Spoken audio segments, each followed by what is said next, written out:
Many of the things that were just brought up in that movie, combined sewer overflows, the issue of water prices not matching water costs, aging infrastructure, leaks, all that stuff, is much of what I'm going to talk about for the next hour or so.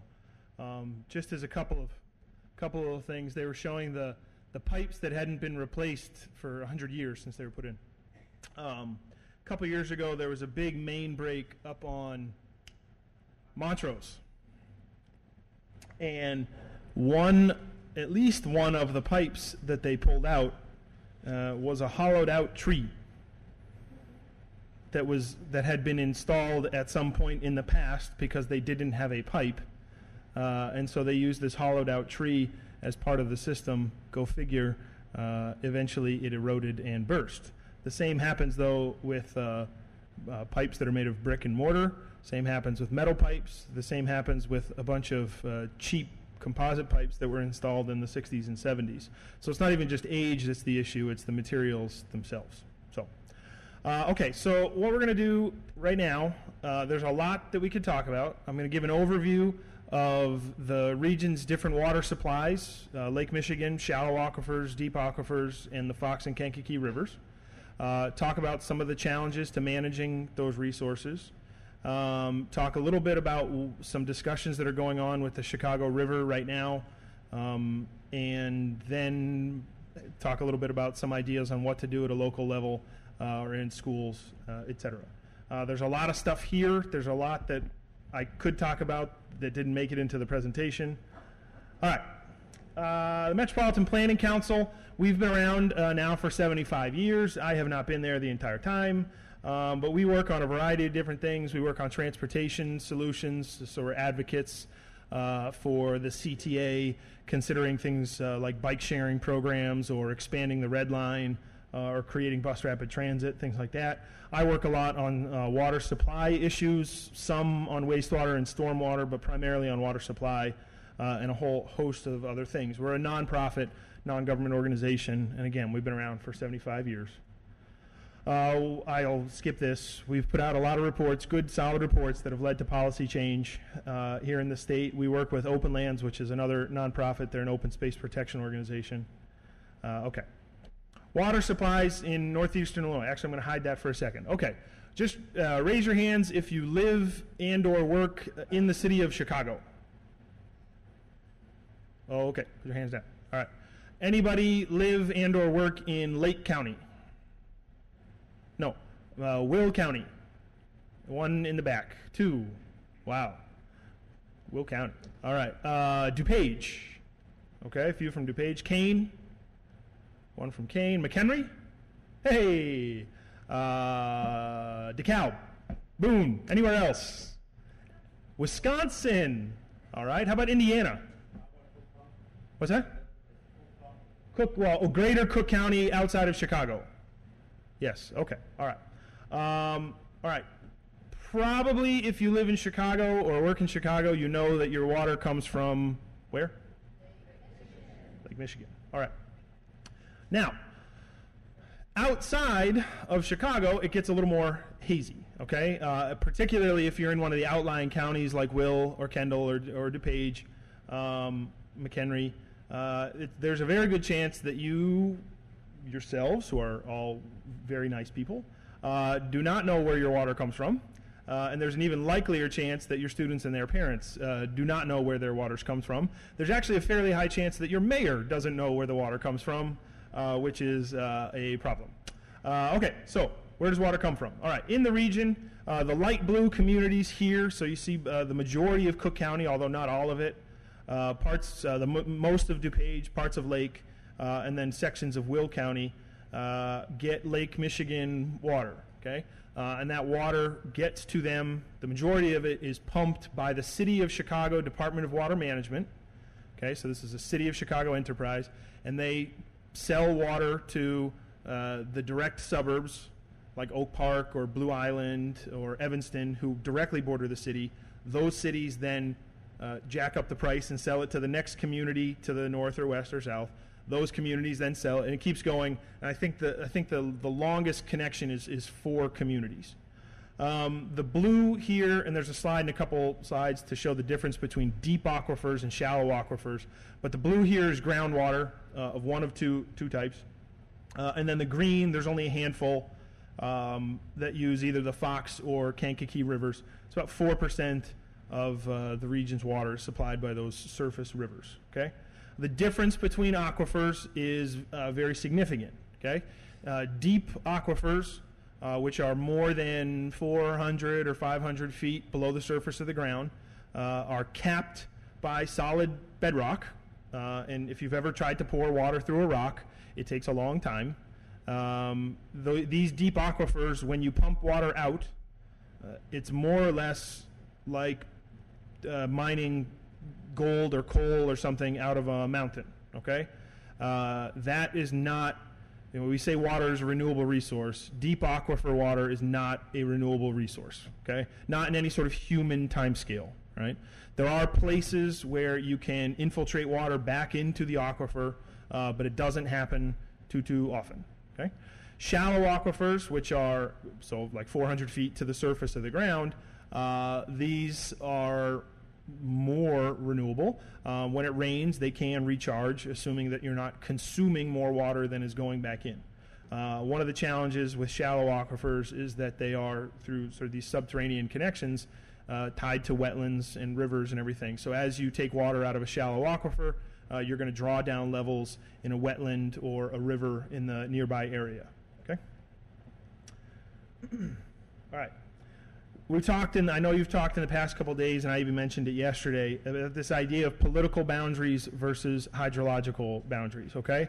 And here's a couple shots in the Middle East again, not of political units that exist today, but of the Babylonian Empire on the left and the Egyptian Empire on the right. And what you notice is that the political unit is approximately the same geography as the watershed for that water source. This is great. It makes centralized management of the water source relatively straightforward. And unfortunately, it's not what we have today, even in these places where now you have nation states competing for water. It's also not the same as what we have here in the United States, where typically rivers, in particular, form boundaries between places. So this is the Ohio River. You can see there's a half dozen states just on this portion of it, and hundreds of counties. And then within those counties, probably thousands, if not tens of thousands, of municipalities that are adjacent to this river. And so management of the water supply is incredibly complex because of these different political boundaries. Okay? The same is true for groundwater, and the same is even true for the Great Lakes, which of course have 2 countries, 8 states, 2 provinces, and thousands of municipalities interacting with those lakes.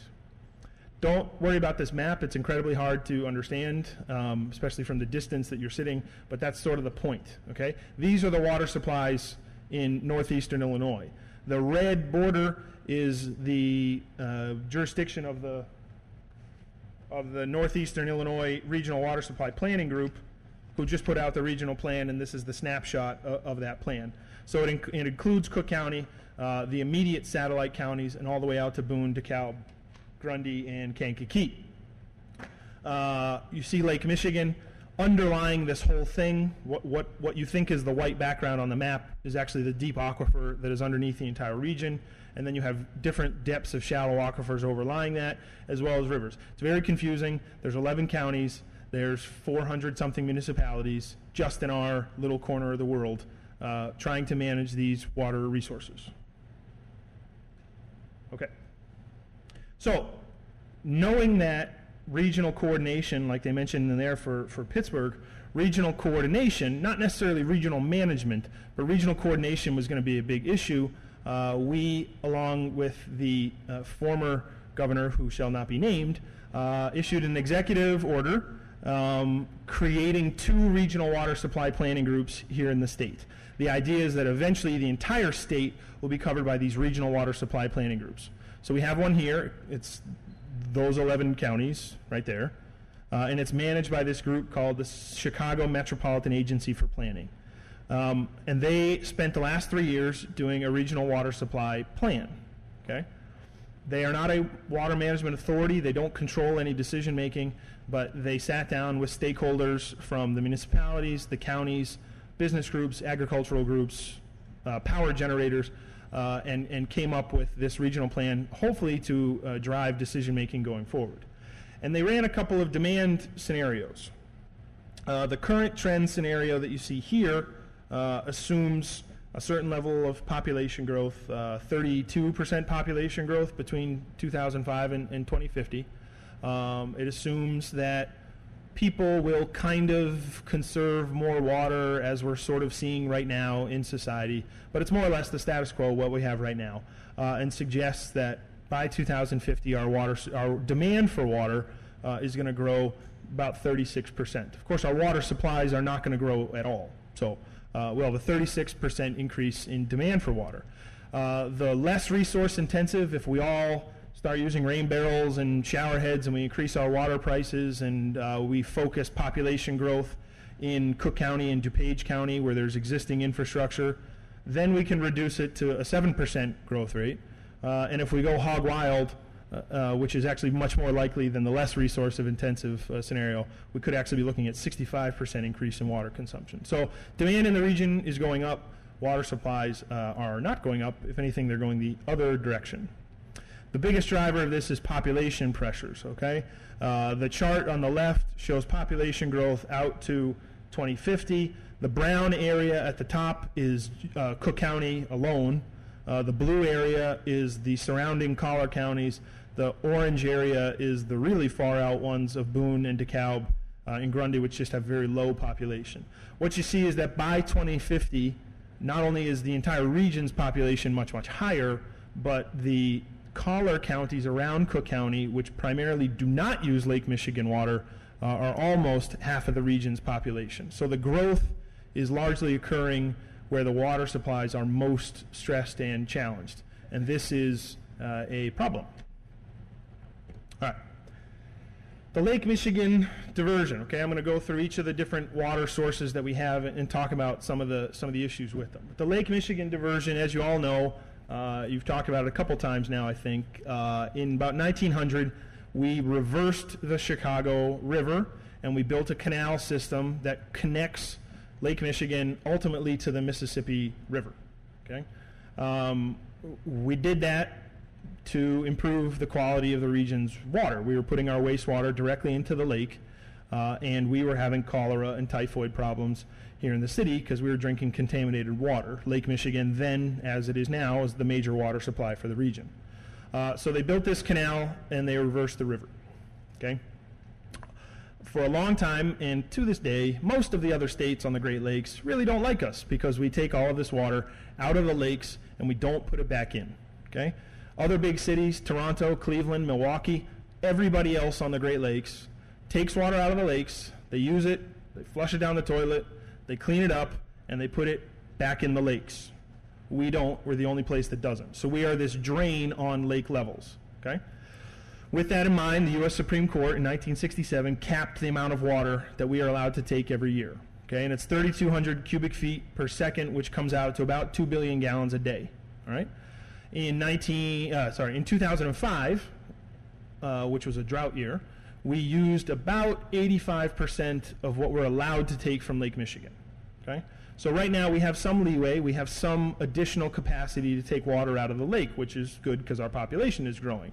However, our population is growing quite quickly, and there are communities like Western Lake County and Aurora, some of these places that are on groundwater, that are looking at Lake Michigan as their future water supply. So not tomorrow and not next year, but probably within the next 20 years, we will be at our cap for how much water we can take out of Lake Michigan, and that's it, right?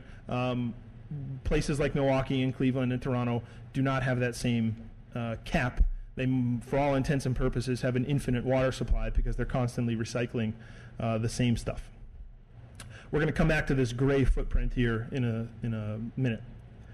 More about the diversion. Again, from 2005, you can see that of the water we used, about 60% was for actual use. Discretionary, that 9.2, that's to flush the river clean when it gets too dirty. And hopefully when the deep tunnel project or TARP is finished, we won't need that 9.2 anymore because the river, in theory, won't have any sewage in it, which we'll come back to in a second. There's some for navigation, there's some that's just leakage, and then there's this other big chunk, the 27.7%, which is stormwater, all right? And you saw some shots in there of stormwater. Stormwater is rain that hits roofs, hits parking lots, and instead of infiltrating into the ground, it runs off into a sewer system. Chicago, like some of the cities there, has a combined sewer system, and we have lots of stormwater issues here. So going back to this map, when we reverse the river, we fundamentally change the hydrology of the region. This gray area on the map, before the reversal of the river, all of the rain falling in that area would have flown to one of the rivers and then to the lake. Okay? Now, because of the reversal of the river, all of the rain that hits the roofs and hits the parking lots in that gray area runs into the sewers. And the U.S. Supreme Court considers that water that we took out of Lake Michigan. Okay? So that roughly 28% of our diversion is water that we never used for anything, but fell on the parking lots, clogged up our sewers, then we clean it up, and then we get rid of it. Okay? And it reduces so this is this weird paradox inside this gray area. The more it rains, the less water we can pump from Lake Michigan. Okay? This is part of our water supply, and we are literally flushing it down the toilet. Figuratively flushing it down the toilet. All right. So again, this is more on that stormwater issue. Okay? So there are two things that we could do with that stormwater thing. If we could capture the water and use it for something, like these rain barrels here, that would reduce that amount. Or if we could actually put some water, some of that rainwater, that stormwater, back into the lake, it would also reduce the stormwater part of the diversion.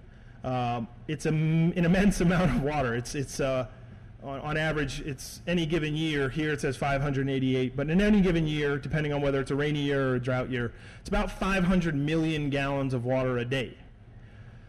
500 million gallons of water a day is how much all of suburban Chicago takes out of groundwater sources in a day. So, yes, parts of the region are facing water scarcity and water stresses, but the region as a whole has water. We're sending it to St. Louis and to the Gulf of Mexico, so we're not using our water as efficiently as we could. That is the roof of McCormick Place. It's one of the few places in Chicago, it's actually one of two places in Chicago, that catches rainwater, never puts it into the sewer system, instead filters it and then runs it directly back into Lake Michigan. Okay, the other part is right out here. It's South Lakeshore Drive. When it was re-engineered several years ago, they built it in such a way that after the first inch of rain, which is where you get oils and road salts and everything in the water, after the first inch of rain, all that water goes back into Lake Michigan. The first inch goes into the sewer system. Allocation is different from diversion. Okay? Diversion is how much water Illinois can take. Allocation is how IDNR, the Department of Natural Resources, determines which communities get how much water. Okay? This is a map showing the spread of the Lake Michigan infrastructure system. So the lightest blue communities were receiving Lake Michigan water before 1960, and as it gets darker blue, it's showing new communities that are receiving Lake Michigan water. You can see that with Plainfield on the border of Will and Kendall County, Lake Michigan water actually gets pumped as far as Kendall County.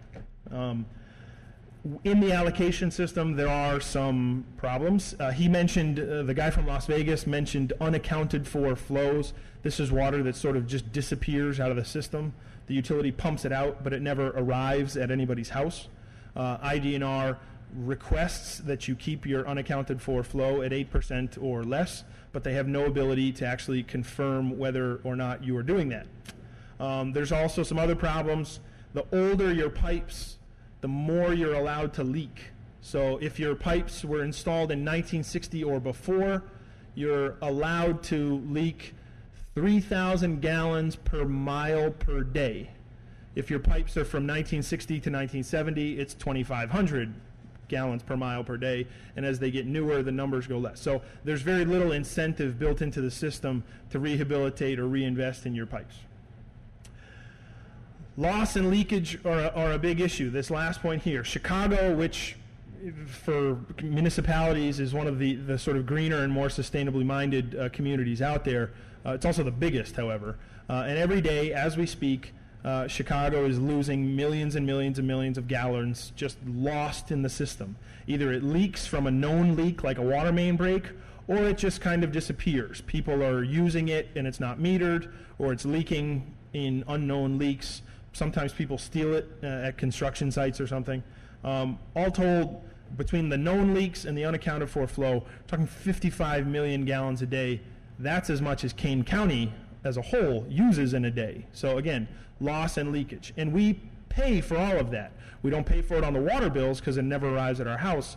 Instead, we make it up with property tax or sales tax revenue. We have to pay for the Department of Water Management to pump it out. It just never arrived, so it's not on our bills. But we do pay for it. Again, 10% leakage is considered good. All right. There is a major difference in pricing, even within the Lake Michigan area, of public water utilities versus private water utilities. One of the things they're pointing out in the movie is that the price we pay for water often does not match the cost of providing that water. Okay? Cost and price are two different things. Okay? In the case of like a bottle of Coca-Cola, it probably costs about 45 cents to make the bottle of Coca-Cola, and we pay $1.50 at the store. Okay? And that's where their profit margin is, right? In the case of water, it's the exact opposite.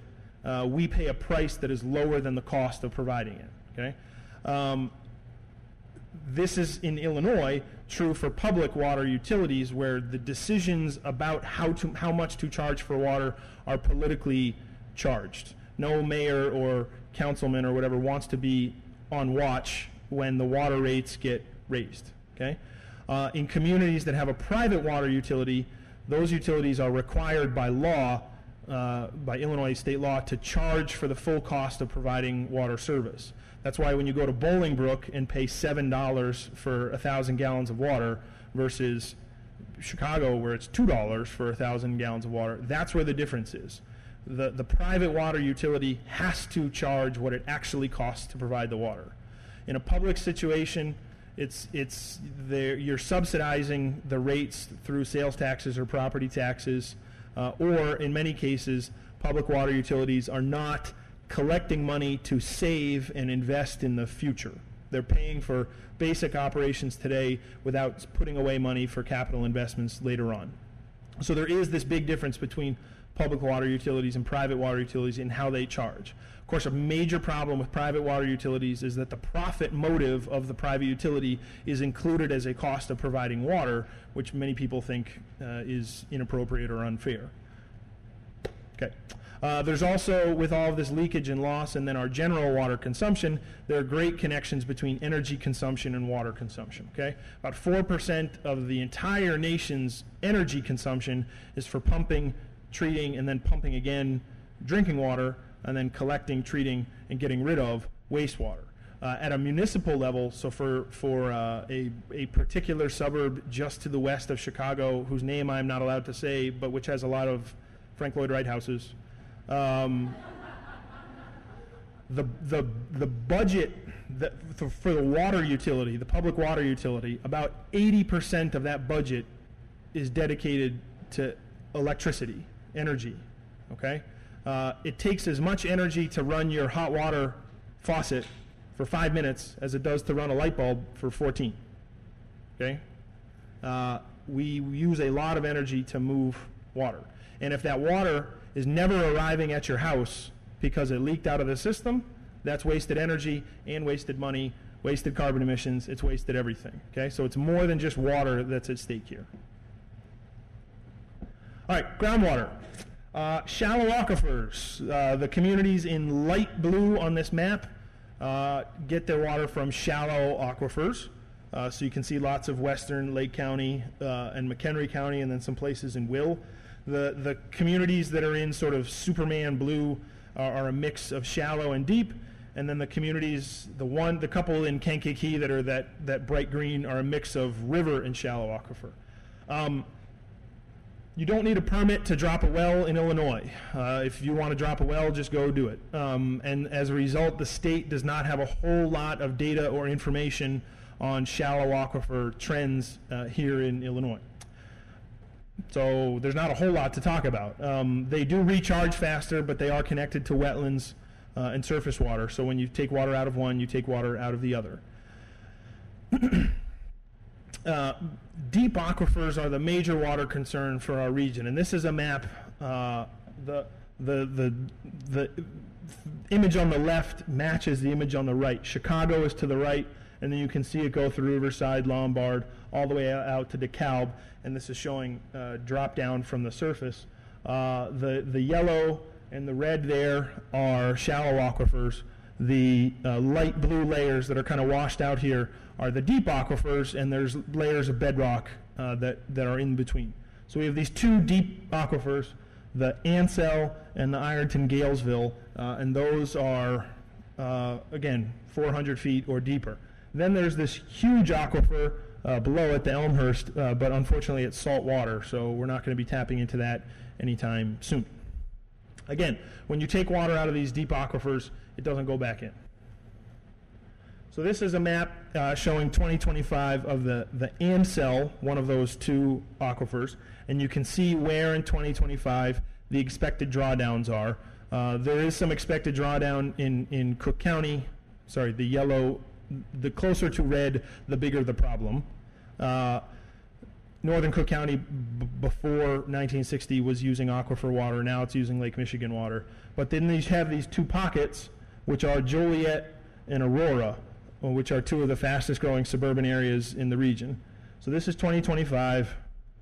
There's 2050. You see these more pronounced drawdowns, again, under Joliet and Aurora. That's the Ansel. This is the Ironton-Galesville, which is even deeper. And again, you see this hole right under Joliet extending up to Aurora. And then if we go to 2050, it's similar and it expands up into other parts of Kane and DuPage County. The Illinois State Water Survey has said pretty conclusively that they don't expect the deep aquifers in the region to be sustainable past 2030 or 2040 or so. Surface water, hey, some good news. The Fox River, there's been more studied on the Fox than the Kankakee. The Fox River can probably support a little more use than it currently does. But again, you take water out of the Fox and it's going to drain water out of the adjacent wetlands and rivers. Shallow aquifers, I should say. So, sort of the picture for the region. The last time I gave this presentation was on April 14th, 2010. Sorry, I didn't update the date. It's true today as well. Northeastern Illinois as a whole, as a one unit, does not face water scarcity, but pockets of the region do. Okay? There are places where the aquifers, the deep aquifers for the long term, are drying up. And then during drought conditions, those places with the shallow aquifers face water scarcity issues as well. Okay? We do, as a region, face immense inefficiency and waste issues. Okay? Just as a quick question, how many miles of pipe does the city of Chicago have just in Chicago for moving only drinking water? So this isn't the region, and this doesn't include wastewater. Any guesses? How many miles of pipe in the city of Chicago for moving drinking water? 1,000. Anybody else? What's that? 5,000. It's 4,200. Okay? 4,200 miles of pipe for moving drinking water, and that's just in the city of Chicago. Now, think about all the other communities that get Lake Michigan water, so you're probably talking 3 times as much, and then double it to move the wastewater. Okay? We have tens of thousands of miles of pipe underneath the ground under us as we speak. Every year, the city of Chicago fixes 70 miles of pipe. That's what the budget currently allows for. So they fix 70 miles of pipe, 70, out of 4,200. Okay? And 70 is up from the last 20 or 30 years when they were doing 30 to 40 miles of pipe. Okay? There simply isn't enough money out there to replace and fix all of these pipes. Another big issue in the city of Chicago specifically, all right, who in here lives in either a single-family home or a two-flat home in the city of Chicago? Okay, of you people, how many of you have a water meter? 1, 2. Okay, so not quite half. Are you sure you have a water meter? Positive. You know where is it? All right. Where's yours? All right. In the city of Chicago, you guys are in the vast minority. All right? There are 350,000 homes, not people, 350,000 homes, single family or two-flat homes in the city of Chicago that do not have a water meter. Okay? So people in those homes do not know how much water they use. The city of Chicago doesn't know how much water those people use. Their bill is not determined by the amount of water that they use. It's based on a property assessment of the size, age, and expected number of fixtures in your house. Okay? So if you didn't have a water meter, for those people that don't, you could, if you wanted to, run an illegal water bottling company out of your house, right? You could bottle water, and you could sell it, and you would never pay for the extra water. I live in a multifamily building here in Hyde Park. There are 100 units in my building. My personal water consumption has almost no effect on the amount of water, on the amount that I pay into my monthly bill. Okay? I could run an illegal water bottling company out of my apartment, and that cost would be distributed throughout everybody in my building. Okay? So it's not going to come back to me. I don't do that, and I don't recommend that you do. But this is a huge problem. If people don't know how much water they're using, they use more than they should. Okay? As soon as you get a water meter, numbers show that you start consuming 20 to 30% less water. Okay? So the city has these plans to fix water mains and to put in water meters, and they think that once they do both of those, they'll be able to serve another 700,000 people with water. Again, 350,000 homes in the city of Chicago. They're trying to put in 7,000 meters a year, and they're already having trouble doing it. You do the math. It's going to take them a while. Okay? All right. So, some things that were talked about. These rain barrels. Okay? There are things we can do, right? And there are challenges to doing them, right? We could, in theory, use rain, in particular, for non-potable uses. We could capture rain and put it in the toilet. Right now, 30% of your household use is flushing the toilets, and all that water is potable drinking water. Don't drink out of your toilet, but you could if you wanted to. Okay? There are technologies in dry states like Texas, New Mexico, Arizona, and wet states like Washington and Oregon to run water off of your roof into a cistern that's usually underground, and then that runs into your toilets, or it can be used outside to wash your car or for additional irrigation or something like that. Those are called rainwater harvesting systems. What was mentioned earlier before were gray water systems, which is different. That's capturing water that's gone through your washing machine, dishwasher, shower, sink, capturing that water, and then either using that in your toilets or for some outdoor uses. Okay? Right now, neither rainwater reuse or gray water reuse is permissible in the state of Illinois. Okay? This is not a city issue. This is an Illinois Department of Public Health issue. Okay? It's not illegal, it's illegal. It's just not in the plumbing code. So plumbers can't install the systems. If we revised the plumbing code and gave plumbers and pipe fitters some safety standards to work with, we could start putting these systems in. Okay? And we at MPC are working on legislation to force a revision of the plumbing code. Okay? There are a couple places that you can go and take your students, if you wanted to see some of these systems at work. Lake County's Forest Preserves, their Ryerson Woods Visitor Center, captures rain, uses it to flush the toilets. HSBC, which is a financial firm, they have a campus up in Metropolitan. They do the same thing. There are a couple places in the city of Chicago that recycle gray water. There's an affordable housing complex at Clybourne and Division, maybe. I forget the exact address. And they recycle gray water and use it in the toilets. Okay? The Shed Aquarium, Sarah had to leave, but the Shed Aquarium has a large system built to actually recycle rainwater in some of the tanks in the aquarium. They can't get a permit from Department of Public Health, so they can't turn it on. So they put in the system, and now they can't use it. All right. And green infrastructure solutions. This is a driveway, and you can see that there's vegetation there. And so when rain falls, it infiltrates into the driveway instead of running off into the sewer. That's basically what green infrastructure is. It's a decentralized system for using natural processes to capture stormwater, rain in particular, and keep it out of the sewer system. And there are things that you can do from a rain barrel to a rain garden on your property or at your school, and we can talk more about those in a bit. However, all right, in Chicago, because of this big gray area, in theory, you could do two things. You could both keep water out of the sewer system with this green infrastructure stuff, and if the rivers went back into the lake, then just by force of gravity, the water infiltrating into the ground would eventually percolate back to the river, which would then go back to the lake. Right now, we only get 1/2 of the possible benefits from green infrastructure here in this gray area because the river goes the opposite direction. Okay? So it's great for keeping water out of the sewer system, but it doesn't help recharge Lake Michigan. It doesn't help recharge our water supply. It could if the river went the other way. 5 minutes. All right. Now I'm going to have to go fast. Okay, so we get to the Chicago River, all right?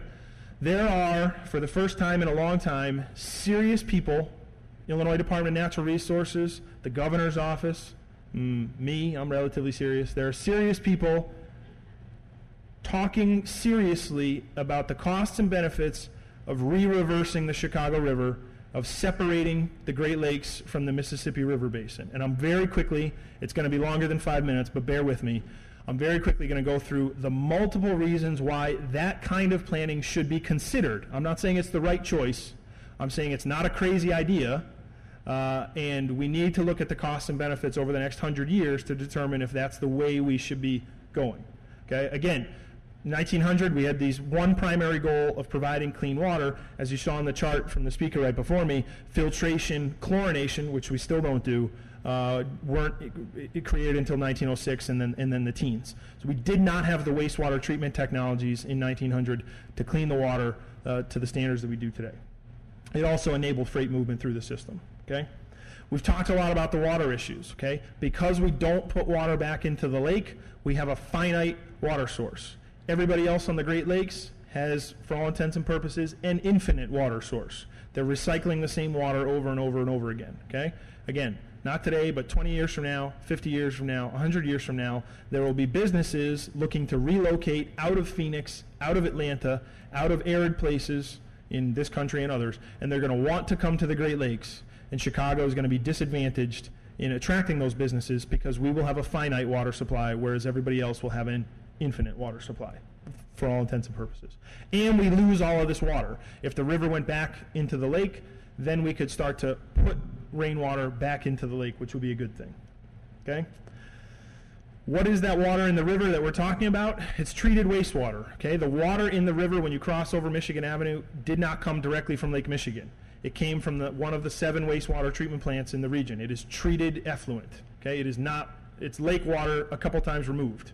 All right? We drank it, we flushed it down the toilet, we cleaned it, and we put it in the river. Okay? That water comes out of the wastewater treatment plants. If there were some sort of physical barrier somewhere in the river at the right point, then all the water to the east could flow back into the lake, and water to the west would flow back, would keep going to the river. But there would be a physical separation. Okay? This is an issue already today. All right? The wastewater that we put into the river is not treated for certain things. We contribute about 5% of the pollutant load in the Gulf of Mexico dead zone with phosphates and ammonias and nitrates and things that are not removed in our wastewater treatment process. Okay? We don't have to because it's not in the law. All right? And so we are contributing already to pollution issues somewhere else. And this disinfection debate that you can perhaps have read about in the papers is a debate between the Metropolitan Water Reclamation District, who cleans our water, and pretty much everybody else in the world about whether or not to add an additional treatment process that would, like we were talking about before, either use UV rays or chlorine to kill bacteria that are in the water that we're not taking out. We talked about the water supply issues. Freight is another big issue.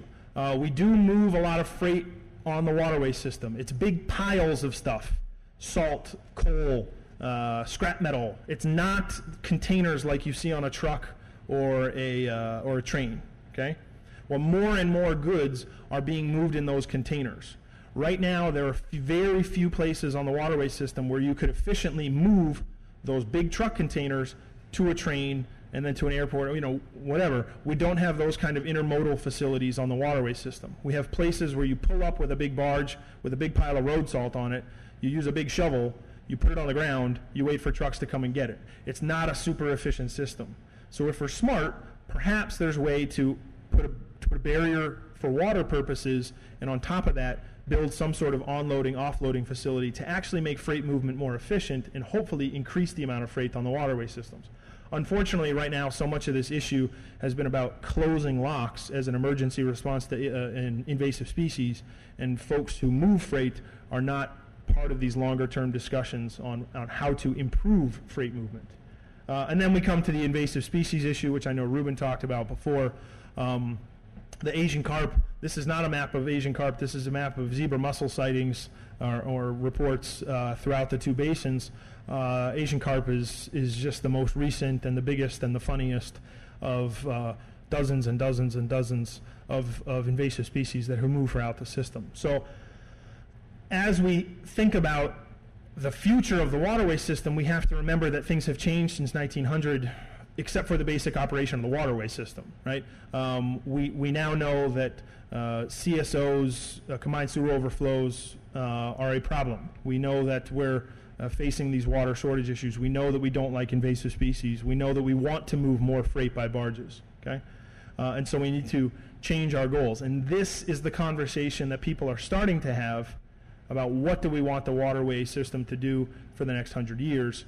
And I'm hopeful that discussion, either at the Army Corps of Engineers or through Illinois Department of Natural Resources, I'm hoping that will become a much more inclusive debate and discussion with all of the interested parties.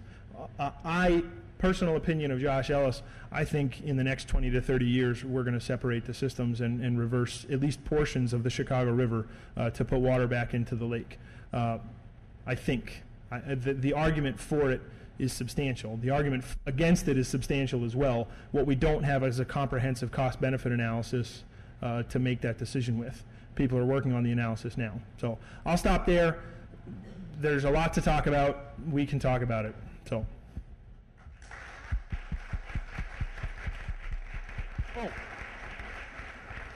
We can come back to this, but I have a whole bunch of resources that we talked about yesterday. And I'm sure Jamie will share the PowerPoint. I promised yesterday locations on the internet of different GIS databases for taking files of rivers and wetlands and stuff and overlaying them on Google Earth. That's what this one from the Illinois Natural Resources Geospatial Data Clearinghouse rolls off the tongue. They have lots of aerial footage, aerial photography from different periods. The greenmapping.org is all of this, all of the rivers, park systems, everything that you can overlay. And yeah, there's a whole lot of information here. And if you're curious about rain barrels and coming up with a plan for your school, go and talk to the people at the Center for Green Technology, which is an offshoot of the City Department of Environment. And they can tell you all about how to do it and what works best for your home, your school, your factory, your airport, whatever.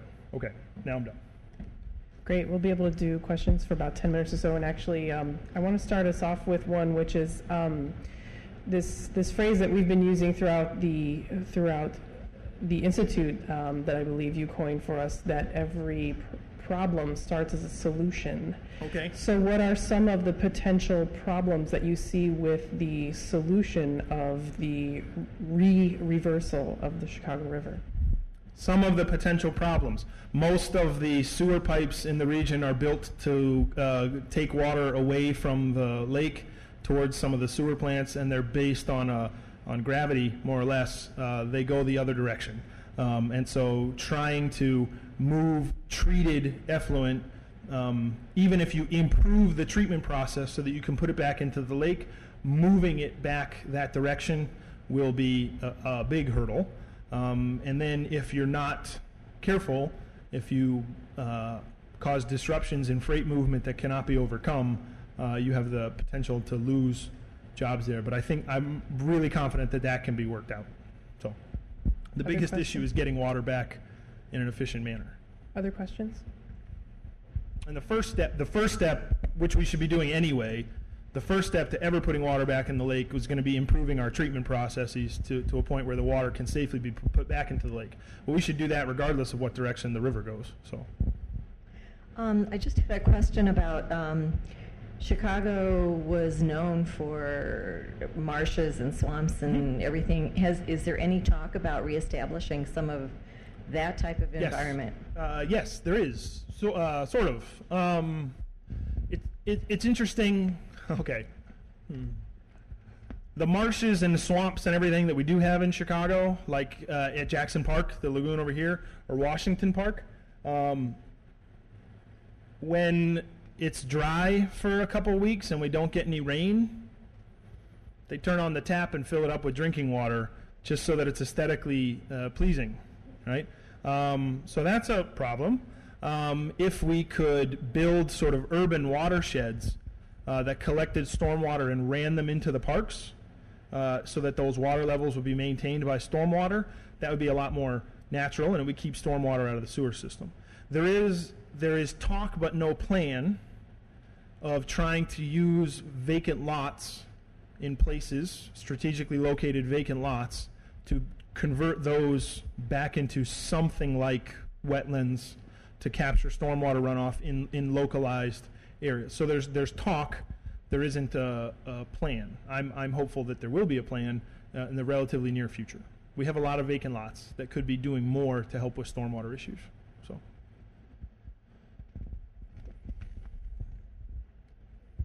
I had a question about aquifers and tiled farmlands, so out in Kane and McHenry.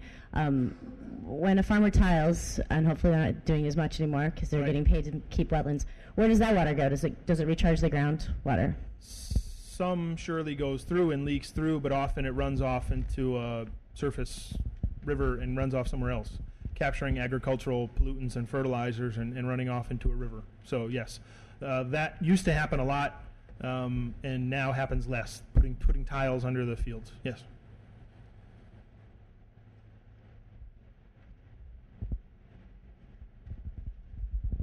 I have a question about the water meters. Sure. And we had a parent speaker come at the end of the year to talk to our sixth graders about his work with some aspect of the city and water. Mm-hmm.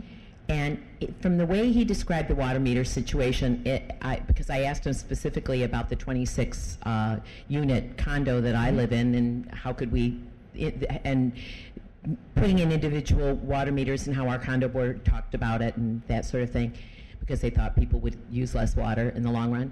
And he made it sound like we would have to pay for it ourselves. You probably would. Okay. Because it's not done as a matter of course. So I know one place in the United States that actually does sub-metering in apartment buildings, and not too surprisingly, it's Portland, Oregon, right, which is the progressive bastion of whatever.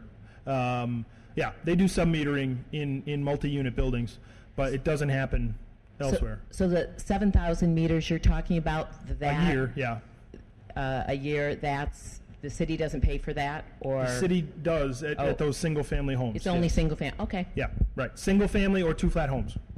Now, new construction in the city of Chicago, you have to put a meter in, and when you do a rehab of some scale or dollar amount, you have to put one in, and something about transactions. So there are sort of backdoor ways to get them installed, but if you're not selling your home, if you're not rehabbing your home, if you're dying and handing it over to your children and the home stays in the family, you're not going to get a meter in. Right now, the city's program is voluntary. They're looking for the first 7,000 people. They're trying to take those 7,000 people and make them into sort of water metering disciples who will then tell their neighbors, no, the government didn't take over my house. No, I'm not paying more for water. No, they didn't ruin my life, right? In fact, I'm using less water. I'm paying for the water that I use. I'm more conscious of leaks. They want those 7,000 first wave of people, the sort of innovation adoption curve that was up here before. They want them to be the missionaries to convince their neighbors, which is a good idea.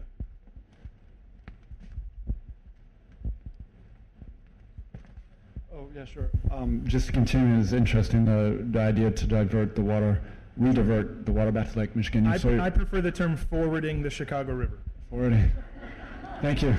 Beautiful, progressive.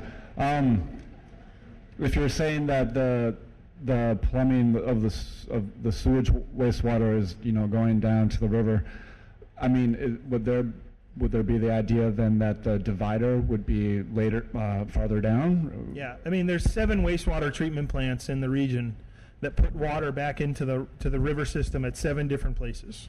Okay, in theory, that makes for a whole host of different separation scenarios. You can put a wall at different places that will impede invasive species movement. It would also impede freight movement, and in theory, the water to the east would run to the lake, and the water to the west would continue to run to the Mississippi. And so some of the wastewater treatment plants would be putting water in the river that ran to the lake, and some would be continuing to put it in the river to the west of the barrier to continue navigation levels there so that you could continue to move freight through. We don't want to de-water the canal. We want to keep water levels sufficient for navigation. This is not going to be simple, right? How hard is it to take nitrates and phosphates out of the water? I saw this living machine wastewater treatment thing up in upper Wisconsin at the Conserve School. It's an issue of scale, right? The Stickney wastewater treatment plant treats, on an average day, 750 million gallons of water. On a rainy day, that can go up to 1.2 on a sort of slightly rainy day. The capacity is like 1.7.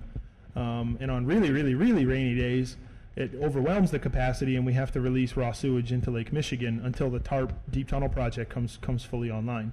I am not a wastewater engineer. I don't know the steps required to do it. The easiest thing to do is not to put them in there in the first place.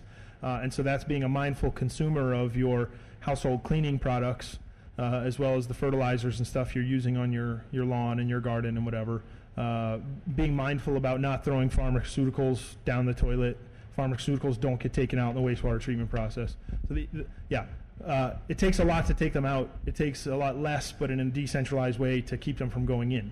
Read the labels when you buy stuff, and encourage other people to do the same thing. So, as we replace sewer pipes, what materials are we using? My second question is, what countries, I'm thinking of China, are when they're building new cities, Dubai, what are they doing with their water systems that's very progressive because they're starting from the ground up? Different places do different things. Some places are building separated systems, which costs more in the short term, but long term you don't get as many of these combined sewer issues. One of the major differences between the way we do things in the U.S. and the way we do things in the rest of the world or other parts of the world. In most other parts of the world, there's a concept called integrated water resources management, right? Basically, it's that one set of decision makers is concerned with water supply, stormwater, and wastewater management, right? And you look at the entire water system and try to manage the human interaction with it. Here in Chicago, just as an example, the drinking water, comes from Chicago Department of Water Management, so that's a city function, and the pipes that bring it to you are also city. The sewer pipes that take it away are still city. Then the sewer pipes dump into the wastewater treatment process, which is MWRD, right? So you already have multiple agencies here concerned with different aspects of the system, okay? They have different goals, they have different requirements, and they think differently. We do not, as a rule, have integrated water resource management here in the United States. And that in itself is a problem. So most other places in the world do. Many other places, I should say. The current pipes that we're putting in, I don't know what material they are. They're not trees. They're typically not brick. In some places they're PVC, in some places they're some sort of metal alloy. Yeah, they're not trees. And then in places like Dubai, I mean, they show Las Vegas up here. Las Vegas is ridiculous in concept, right? That we have this huge, booming metropolis in a place with no water, right? If you go to a hotel in Las Vegas, the water that comes out of your sink, you flush down your toilet the day before, and it was in the sink the day before, and the toilet the day before, and the sink the day before that, right? Those hotels and many of the homes, many of the businesses are required to have internal water recycling systems, okay? Just like now you can't grow a lawn, you have to use native planting, whatever. So Las Vegas, while a ridiculous place, is actually one of the better models for conservation and efficiency programs. The problem is it's a ridiculous place to begin with, so you can only be that so conscientious. Yeah.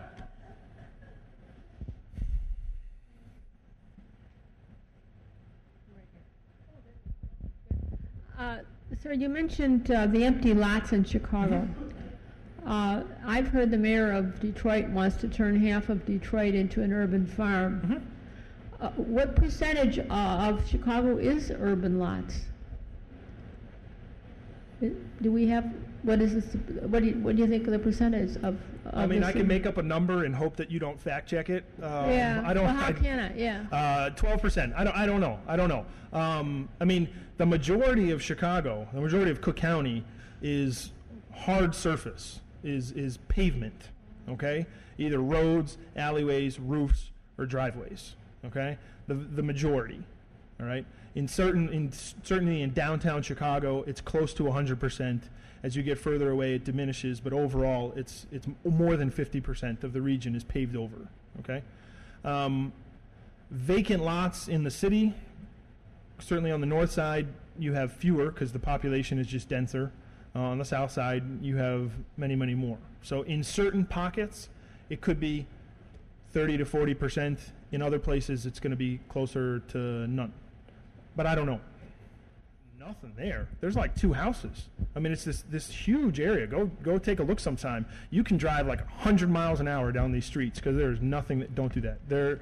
You could though, right? That is an area that could be used for something and currently isn't. And there are pockets like that throughout the city. But I don't have a percentage for you. Sorry. We have time for one more question. All right. Are you going to ask me how long it takes me to shower as a comparison for yourself? No. We have similar follicle issues here. Yes. So. It doesn't take me a long time to wash my hair. No.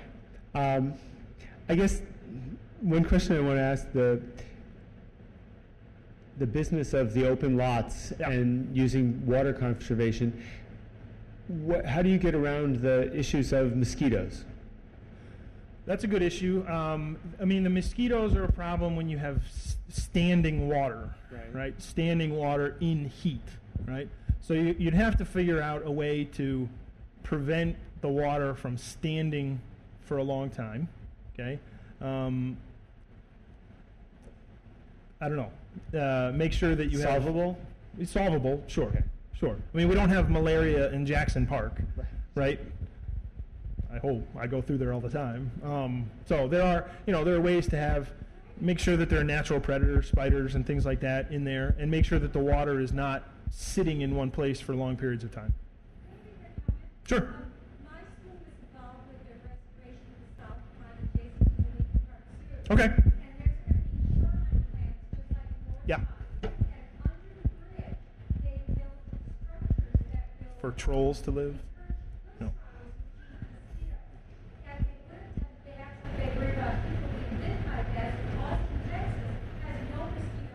Yeah. Right. Yeah. No. That's great. Yeah. There are ways to solve it with things that already live here, as opposed to bringing in some crazy, viper or whatever from somewhere in South America that will then take over the city. Right. There are natural solutions here in the region to do it. So.